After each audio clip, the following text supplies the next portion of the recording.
శ్రీనివాస్ గారు ఒకటి చెప్పండి, రాజకీయ పార్టీలంటే ఎలక్షన్ టైంలో ఈ యొక్క సంక్షేమ పథకాలతో పాటు 26+1 కులాలకు, తెలంగాణ భూభాగంలో ఉన్న 26 కులాలకు అప్పటి టీఆర్ఎస్ ప్రభుత్వం 2 టర్ముల పరిపాలన చేసింది. ఇప్పుడు రేవంత్ రెడ్డి గారి పరిపాలన గత 2వ సంవత్సరంలోకి అడుగు పెడుతున్నారు. ఏదేమైనా వీళ్ళని ఒక రాజకీయ ఓటు బ్యాంకుగా వాడుకుంటూ వచ్చారు. కానీ ప్రతి రాజకీయ పార్టీలకి వాళ్ళకి ఒక సోషల్ రెస్పాన్సిబిలిటీ, సోషల్ జస్టిస్ అనేది ఉన్నప్పుడు ఈ రాజకీయ పార్టీల అధినేతలు కానీ, ఆ ప్రభుత్వాలకు సంబంధించిన అధినేతలు కానీ ఎందుకు స్పందించరు? ఇటువంటి కేసులో కోర్టులు కానీ, సుప్రీంకోర్టు కానీ, లేకపోతే రాష్ట్రపతి కానీ, గవర్నర్ కానీ సుమోటోగా తీసుకుని ఈ యొక్క రాజ్యాంగ ఉల్లంఘన జరిగింది 11 సంవత్సరాలుగా. విచిత్రం ఏంటంటే శ్రీనివాస్ గారు, మీరు గమనించారో లేదో, ఆంధ్రప్రదేశ్ రాష్ట్రం విడిపోయిన తర్వాత నీళ్లు, నిధులు, నియామకాలు, తర్వాత what ever it is, even లాస్ట్కి ఎలక్ట్రిసిటీ డిపార్ట్మెంట్లో ఏఈలు, డిఈలు కూడా సుప్రీంకోర్టు జడ్జిమెంట్ వస్తే పంచుకున్నారు. ఏదైనా మిగిలిపోయిన అంశం ఉంది ఈ భారతదేశంలో, ఈ తెలంగాణ రాష్ట్రం విడిపోయిన తర్వాత అంటే ఈ 26 కులాల సమస్య. కర్మ ఏంటంటే నిజంగా వీళ్ళ బాధపడేది ఏంటంటే సబ్జెక్ట్ టు కరెక్షన్, రాష్ట్రం విడిపోకపోతే మా జీవితాలు బాగుండేవి కదా అనే బాధతో కూడా వీళ్ళందరూ ఉన్నారు. ఏమంటారు దీని గురించి? నిజమే. అసలు ఒక మాటలో చెప్పాలంటే రాష్ట్ర విభజన మా అందరికీ గుండెకోత. ఆంధ్రప్రదేశ్ లో ఈ రోజు కూడా మాకు ఆఫీస్ లేదు, పరిపాలించుకోవడానికి ఒక ప్రాంతం లేదు. ప్రాంతాలపైన ఈ రోజుకి చర్చలు జరుగుతున్నాయి. ఈ రోజు వరకు తెలంగాణ నుంచి విడిపోయిన తర్వాత వచ్చినటువంటి అప్పు, ఆ అప్పు కూడా వడ్డీలతో సహా ఇప్పుడు పేరుకుపోయింది.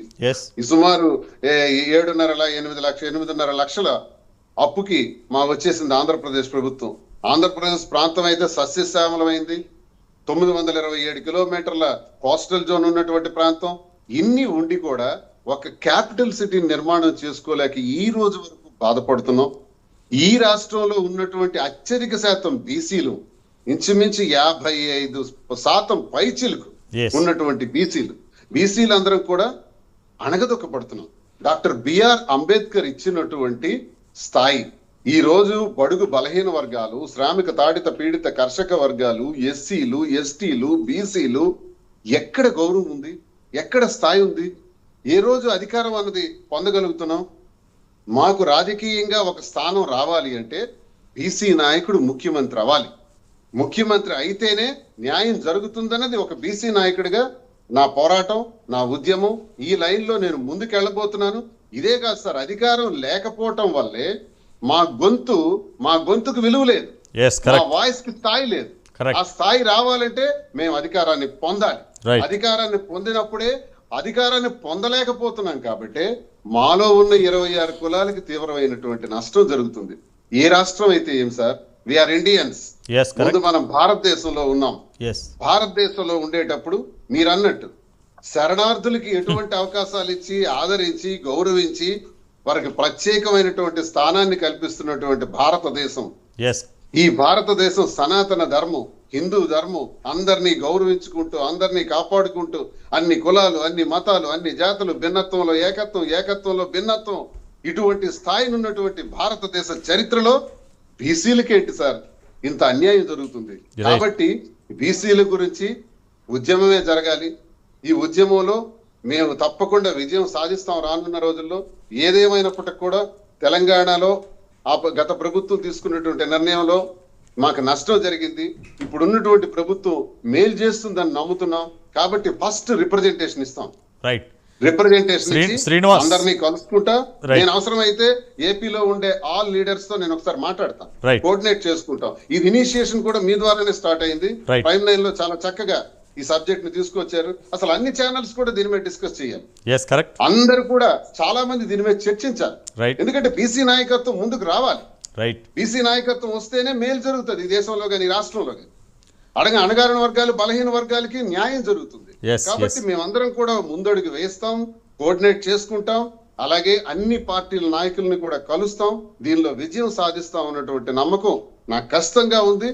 దీనిపైన ఒక అవసరమైతే ఒక ఉద్యమమే చేయడానికి సిద్ధపడతానని మీకు నేను తెలియజేస్తున్నాను. ఒక ఎమ్మెల్సీగా ఈ పదవులు ఉండొచ్చు, పోవచ్చు. దువ్వాడ శ్రీనివాస్ గా నేను పనిచేస్తానని తెలియజేస్తున్నాను. నేను అదే చెప్తున్నాను. దువ్వాడ శ్రీనివాస్ అంటే ఒక ఫైర్ బ్రాండ్. ఏదైనా సమస్య వచ్చిందంటే దాంట్లోకి దూకుతారు, అది తాడో పేడో తేల్చుకుంటారు. మీ యొక్క మీ మాట తీరు కానీ మీ యొక్క ఆహోభావాలు కానీ ఏదేమైనా 26 కులాల్లో కళింగ సామాజిక వర్గానికి చెందిన మీరు ఒక అడుగు ముందుకేసి నేనున్నాను మీకోసం అంటున్నారు. కానీ వ్యాపార రీత్యా మీరు హైదరాబాద్లో కూడా అడుగు పెట్టారు. హైదరాబాద్లో అందుబాటులో ఉంటున్నారు. 26 కులాలు జేఏసీ ఒక ఉద్యమ కార్యాచరణతో పాటు రేవంత్ రెడ్డి గారిని కలవాలనే ఆలోచనలో ముందుకు వెళుతున్నారు. వాళ్ళతో పాటు మీరు ఒక అడుగు ముందుకేసి ఈ జేఏసీతో పాటు మీరు అడుగులో అడుగు వేసుకుంటూ మీ వాయిస్ ద్వారా మీకున్న ఎమ్మెల్సీ పదవి ద్వారా అలాగే అందరినీ కూడగట్టుకుని చేస్తారా? దీని మీద మీరు బాధ్యత తీసుకుంటారా? వ్యాపారాలు ఆంధ్రప్రదేశ్ లో ఉన్నాయి. గ్రానైట్స్ వ్యాపారం చేస్తున్నాను సార్ ఆంధ్రప్రదేశ్ లో. అలాగే టెక్స్టైల్స్ బిజినెస్ లో తెలంగాణలో కూడా చేస్తున్నాను. కర్ణాటకలో కూడా బిజినెస్ స్టార్ట్ చేయడానికి ప్లాన్ చేస్తున్నాం. తమిళనాడులో కూడా చేస్తాం. బిజినెస్ ఎక్స్టెన్షన్ అనేది అన్ని రాష్ట్రాల్లో కూడా వెళ్తుంటది. వీలైనంత వరకు మనకు శక్తి మేరకు ముందుకు వెళ్తుంటాం. అట్ ది సేమ్ టైం ఈ సామాజిక వర్గానికి న్యాయం చేయడానికి ముందుంటారా అని అడుగుతున్నాను. Sir at the same time 26 కులాలకి న్యాయం చేయడానికి ముందుంటారా ఒక లీడర్ గా అడుగుతున్నా. వ్యాపార రంగాలు అన్నది అది సెపరేట్. అది పొలిటికల్ గా ఒక రాజకీయ నాయకుడిగా, ఒక బీసీ నాయకుడిగా, ఒక ఉద్యమ నాయకుడిగా, ఉద్యమాల నేపథ్యం కలిగినటువంటి వ్యక్తిగా, ఉద్యమాల నేపథ్యంలో 62 రోజులు జైల్లో ఉన్న జీవితం నాది. 1600 మంది ప్రజలతో జైల్లో ఉన్నాం. ఉద్యమాలు చేసాం. ఆ అనుభవం మాకుంది. కాబట్టి ఏ విషయాన్ని ప్రభుత్వానికి ఎలా నివేదించాలి, దానిపైన ఎలా పోరాడాలి, ఎలాంటి స్టెప్స్ తీసుకోవాలి, మన గొంతు ఎలా వినిపించాలన్ని అనుభవాలు నాకున్నాయి. ఆ అనుభవంతో అందరితో కోఆర్డినేట్ చేసుకొని మళ్ళీ మీరు ఈ సబ్జెక్ట్ ని ఇనిషియేట్ చేశారు.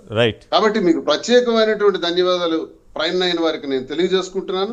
తెలియజేసుకుంటూ మరి బొడ్డేపల్లి వారు చెప్పినటువంటి మా ప్రాంతానికి చెందినటువంటి వ్యక్తే, వారికి పూర్తి అవగాహన ఉంది. మీకు కూడా పూర్తి అవగాహన ఉంది. మనందరం ఇలా జేఏసీలా మనం తయారై మనందరం కూడా ఈ సమస్య పరిష్కారానికి కృషి చేద్దాం. తప్పకుండా విజయం సాధిస్తాం. 26 కులాల పక్షాన కూడా పోరాడతామని మీకు నేను తెలియజేస్తాను.